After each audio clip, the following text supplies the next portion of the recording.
Há um esforço do governo, né, e acho que pela primeira vez em décadas, né, eles criaram um núcleo de atenção às doenças raras e agora estamos fazendo uma série de protocolos para algumas doenças raras em que há tratamento, e no caso raro engloba tanto doenças genéticas quanto não genéticas, e claro, é um esforço assim, que demanda tempo, eu concordo, mas que se a gente analisar, demorou muito para acontecer no Brasil. É claro que se a gente for observar em outros países da América Latina, nem existe menção à criação de doenças, política para doenças raras. Mas se você for olhar na Europa e mesmo na América do Norte, né, isso já é uma preocupação de há muito tempo. Porque elas são as doenças que hoje têm impacto muito grande até no sistema econômico aplicado à saúde. Porque uma criança com doença genética, ela pode ficar meses internada no hospital. E uma internação hospitalar, no UTI neonatal, por exemplo, pode girar em torno de $1.000 a $1.500 por dia.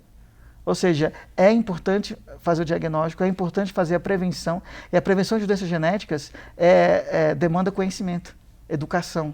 Não é? Você tem que educar as famílias para que elas entendam o que é a doença, o impacto dela e o risco de recorrência dela. Eu acredito muito que, por mais simples e humilde que seja a família, se você dá o diagnóstico, explica para eles a recorrência, a maior parte das famílias toma a decisão correta. E a decisão correta, na realidade, não é não ter filhos, é saber o risco no processo de gestação e saber as implicações disso daí. Acho que o grande detalhe, e às vezes o pessoal recrimina muito, mas teve um filho com problema, teve outro. Mas muitas vezes a pessoa não teve informação, conhecimento sobre aquilo dali. E eu sei que quando você dá o conhecimento, as pessoas, no geral, fazem o caminho certo. Que às vezes pode ser, às vezes falam para mim, a gente queria tentar mais uma vez. Em alguma dessas doenças, a chance de acontecer de novo é 25%, mas 75% de não acontecer, ou seja, matematicamente é 3 vezes mais fácil não ter um filho com problema. Então, às vezes, eu fico satisfeito quando eles me falam isso. Antigamente, quando as pessoas tinham vários filhos, tinham 4, 5 filhos, às vezes os próprios pais falavam, espera, mas esse menino está demorando para andar, demorando para falar, e isso já causava inquietação. Hoje, como as famílias estão muito menores, o casal tem apenas um filho, e é o primeiro filho, então eles não têm muito referencial do que está demorando para andar, demorando para falar. Às vezes uma mãe olha para outra criança e vê que os filhos estão na mesma idade, mas aquele ali já sustenta o pescoço, já consegue pegar objetos com as mãos, e o filho dela está ainda molinho, né? É como a gente chama, hipotônico.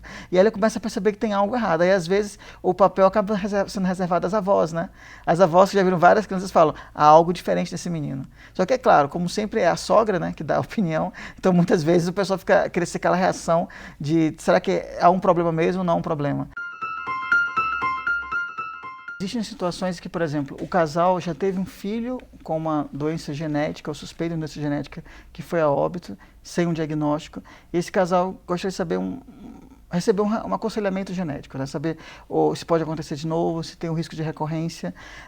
Existem situações que já houve um diagnóstico confirmado, e que eles querem saber o risco de recorrência ou formas de prevenção. Hoje também é possível isso, né? É por isso que o diagnóstico, embora muitas vezes não signifique um tratamento para aquela criança, às vezes é um tratamento para a família também, né? Porque você pode hoje, com algumas técnicas de seleção de embriões, através de fertilização in vitro, selecionar um embrião que não tem aquela doença genética e implantar esse embrião. Só que para isso, você tem que ter o diagnóstico da primeira criança. Tem que saber a mutação genética encontrada naquela criança para você poder fazer essa pesquisa da mutação em os embriões fertilizados. Então, isso é uma coisa que, por exemplo, sem um diagnóstico da primeira, eu não posso avançar muito nessa parte. Então, o máximo que a gente pode falar para o casal é o risco empírico de ter um filho, ou seja, um risco teórico de ter um filho com alguma malformação é X, né? A gente sabe que hoje, em geral, o risco, colocando fatores genéticos e não genéticos, de ter uma criança com algum tipo de malformação, pode até ser apenas um dedinho a mais, por exemplo, é em torno de 3%. Isso não importa se você é europeu ou não europeu, se você é de um grupo étnico em peculiar, se você é de um nível extrato social diferenciado ou não.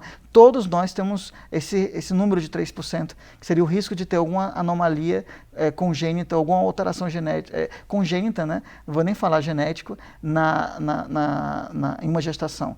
É interessante, de novo, outro conceito que gera problema é o congênito e o genético, né? Congênito quer dizer o que está presente ao nascimento. Então, nem tudo que é congênito é genético. O maior exemplo agora é o Zika. A microcefalia pelo Zika é uma malformação congênita, mas que não é genética.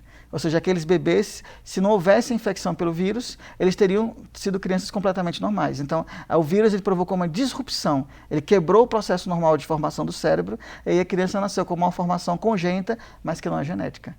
Então, malformações congênitas podem ou não ser genéticas. Então, o risco de 3% seria para alguma malformação congênita, certo? Então, englobaria também fatores genéticos nesse cálculo.